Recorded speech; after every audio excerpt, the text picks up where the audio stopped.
From VTV Channel 6 Studios in downtown Vernal, this is Local Point with your host, Chris Piner.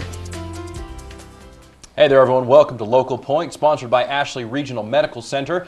I'm David Gale, in for Chris Piner today. Now, in early July of this year, here on Local Point, we discussed possible changes to the Ashley National Forest when it comes to motorized access. Hundreds of people wrote to forest officials discussing their viewpoints on the matter. Well, the final travel management plan is in. And to discuss it, we welcome back into the studio Kevin Elliott, supervisor of Ashley National Forest. Thanks for joining us once again, Kevin. Thank you. All right, maybe we should go back in time, back to July, and just talk a little bit about what the original idea was as far as what are we thinking about changing. It all has to do with motorized access to Ashley National Forest. Why? Our motorized travel plan is intended to help us manage an increasing number of ATVs and to manage or limit the effects on soil, water, wildlife resources. And so this decision eliminates unrestricted ATV use and instead designates a sustainable system of roads and trails where ATV use is appropriate. Okay, so up to this point in time, if you had an ATV and you went to Ashley National Forest, you could pretty much go wherever you want. No. Go. Actually, we currently have a travel management plan. Oh, okay. We're simply updating it. Now, one caveat is that while we do have a current travel management plan, unique to the Vernal District, there's about 368 miles of user-created trails that are allowed. So, and so part of what we're trying to do with the new decision is that we're designating a new system of sustainable trails where ATV use is appropriate and coming up with a brand new travel management plan. Okay. And as part of this, you were looking for public input, asked the public to write in with their ideas, their concerns, this, that, and otherwise. And then if I'm not mistaken, you had 3 or 4 set possibilities of what you were looking at possibly choosing. Maybe you can go over some of that. We started this exercise in November of 2007. Letting the public know what we were trying to do, i.e. update our travel management plan, and trying to invite ideas on where folks enjoyed dispersed motorized camping, where folks enjoyed currently using their ATVs, etc., and to listen to folks that had exception with ATV use in some areas. Again, because what we're trying to do is I'm trying to find a balance between motorized and non-motorized use. We're trying to find the appropriate places for people to ride without causing resource damage. Okay. And so to do that, we came up with a number of alternatives, basically alternatives ranging from looking just simply a different mix of how many roads and trails would be designated. And this spring, in May, we came out with a draft environmental impact statement. We invited public comment, and we got quite the amount of comment. We've got over 500 comments, and so we actually ended up extending the public comment period. We started out with a 45-day comment period. We extended that for another 45 days, and now we're at the point where we've just now made our decision.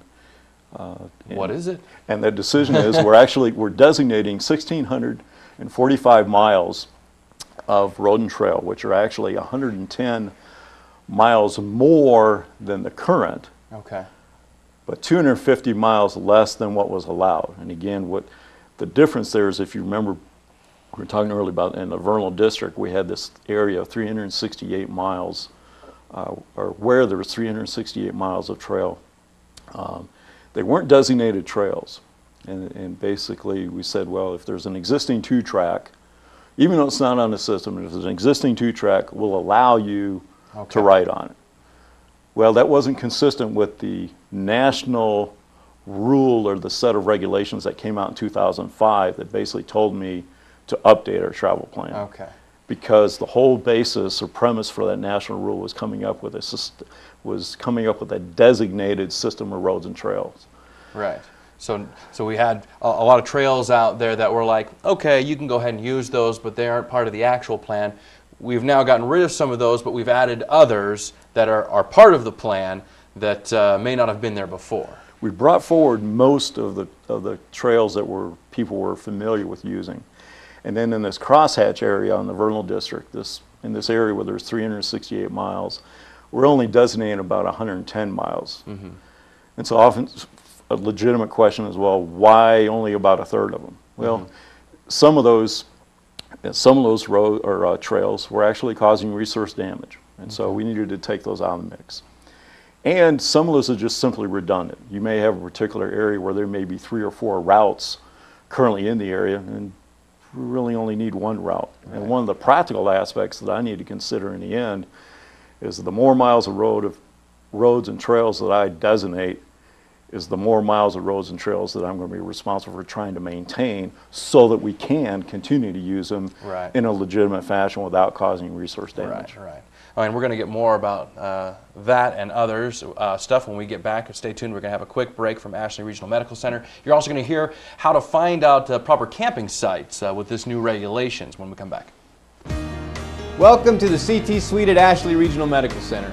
We've recently renovated this area for our new GE Lightspeed VCT scanner, the first of its kind in northeastern Utah. This CT is the next generation of life-saving imaging technology.